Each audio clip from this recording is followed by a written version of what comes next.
Paul's letter to the Colossians.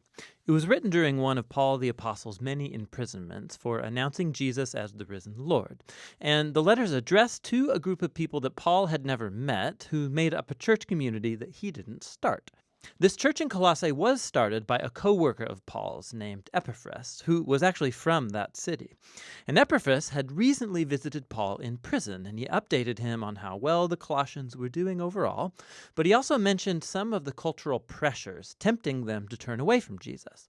And so Paul wrote this letter to encourage the Colossians to address the issues that Epaphras had raised, and then to challenge them to a greater devotion to Jesus. The letter's design and flow of thought are pretty easy to follow. The opening movement focuses on Jesus as the exalted Messiah. Paul then goes on to show how his suffering in prison is for the exalted Jesus.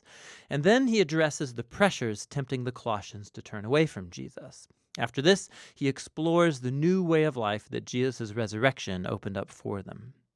So the letter opens with two prayers. Paul first thanks God that he learned from Epaphras that the Colossians have been totally faithful to Jesus, showing love for God and their neighbors, all because of the hope they have in the new creation that Jesus has in store. And so he moves on to pray that they would grow in their wisdom and understanding about Jesus. And then Paul has placed a poem here to help the Colossians and us do exactly that. It's the centerpiece of chapter 1, a poem all about the crucified and exalted Messiah. It has two parallel stanzas, and it's crammed with language and imagery from the books of Genesis and Exodus, from the Psalms and the Proverbs. The first stanza explores how Jesus is the true image of God. In him, the full character and purpose of God is embodied in a human. He's the firstborn, an Old Testament phrase about Jesus' royal status over all creation. He shares in the very identity of the one true Creator God. And by him, all reality, all powers and authorities, spiritual and human, have been created. It's in Jesus the Messiah that we discover the very author and king of creation. And so in the second stanza, we discover he's also the one bringing about a new creation. He's the head of a new body, which refers to Jesus' people, who are the new humanity, of which his own resurrection existence is a prototype. In him, God's glorious temple presence dwells, and so it's through Jesus' death and resurrection that God has reconciled himself to humanity, to all spiritual powers, to all of creation. It's a remarkable poem, and Paul will keep referring back to it as he goes on in the letter. So he first shows how the truth of this poem transforms his own experience of suffering in prison. He's being punished for announcing to the Greek and the Roman world that Jesus is the resurrected Lord and King of all. And so his suffering, he thinks, is not a sign of defeat. It's actually his way of participating in Jesus' own suffering done as an act of love. And so his hardships are actually a cause for joy. He's imprisoned for the surprising news that Israel's resurrected Messiah is creating a new multi-ethnic family. And more, just as the divine glory dwelt in Jesus, so Jesus dwells in and among his international family. Or as Paul says, the Messiah is in you all, the hope of glory. Paul then addresses the cultural pressures that are tempting the Colossians to turn away from Jesus.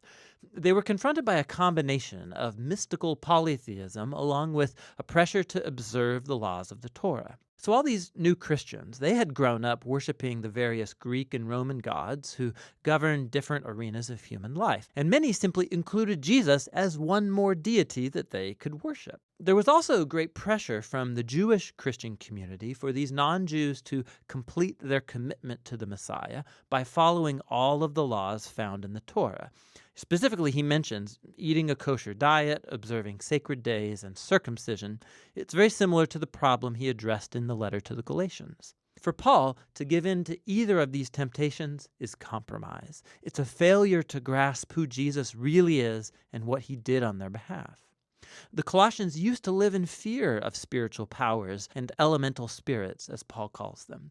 But Jesus triumphed over these through his death and resurrection. He freed the Colossians from any obligation to them. In the same way, Jesus fulfilled on our behalf all of the laws of the Torah. which never had the power to transform the selfish human heart anyway. And so what Jesus did in his life and death and resurrection, it lacks nothing. It doesn't need to be supplemented by following the laws. He is the reality to which all of the laws of the Torah were pointing anyway. Instead of the laws, followers of Jesus have the power of his resurrection to change them, which is what he goes on to explore. Following Jesus means joining his new humanity because their lives have now been joined to the risen Jesus' life. And this is why Paul challenges the Colossians to set their minds on things above, where the Messiah is seated or rules at God's right hand. Now, Paul doesn't mean here, think about how you'll one day leave earth and go to heaven. Rather, the heavens are the transcendent place from which Jesus rules now over all of creation. And from there, he will one day return here to transform all things. Or, as Paul says, when the Messiah who is your life is revealed, you too will be revealed with him in glory. So Paul challenges them to live in the present as the kinds of new humans they will one day become. He uses the image of their old humanity, characterized by distorted sexuality and destructive speech. For Christians, that humanity died with Jesus and has been replaced by his own new humanity, which is characterized by mercy and generosity, by forgiveness and love. And this humanity, it transcends the ethnic and social boundary lines of our world to create, in Paul's words, a people where there is no one Greek or Jewish, circumcised or uncircumcised, slave or free, but the Messiah is all and is in all people. Paul then gets really practical, and he shows the Colossians what this new humanity might look like in a first-century Roman household, which was a highly authoritarian institution where the male patriarch held the power of life and death over his wife and children and slaves. Not so in a Christian household. Here, the risen Jesus is the true Lord.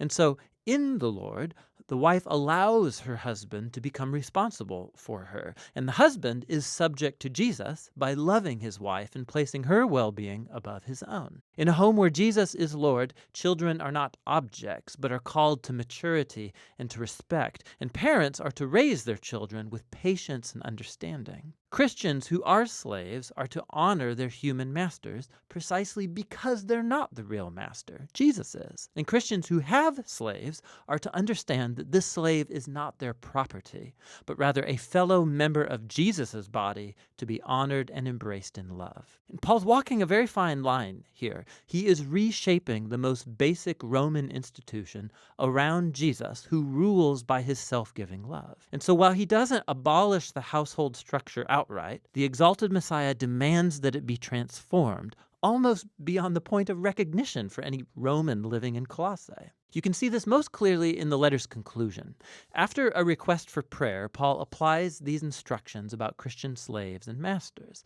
And we discover that Tychicus is the one carrying and reading this letter to the Colossians, and he's accompanied by a certain Onesimus, who was a former slave to a Colossian Christian named Philemon. And we discover from another letter addressed to Philemon that Onesimus had escaped from his master. It was a crime worthy of imprisonment. But Paul asks the whole church to greet Onesimus as a faithful and beloved brother in the Lord. And then in the letter to Philemon, Paul says that he should receive Onesimus no longer as a slave, but as a brother. Talk about ending the letter with a punch. So in the letter to the Colossians, Paul is inviting us to see that no part of human existence remains untouched by the loving and liberating rule of the risen Jesus. Our suffering, our temptation to compromise, our moral character, the power dynamics in our homes, all of it must be re-examined and transformed. We are invited to live in the present as if the new creation really arrived when Jesus rose from the dead. And that's what the letter to the Colossians is all about.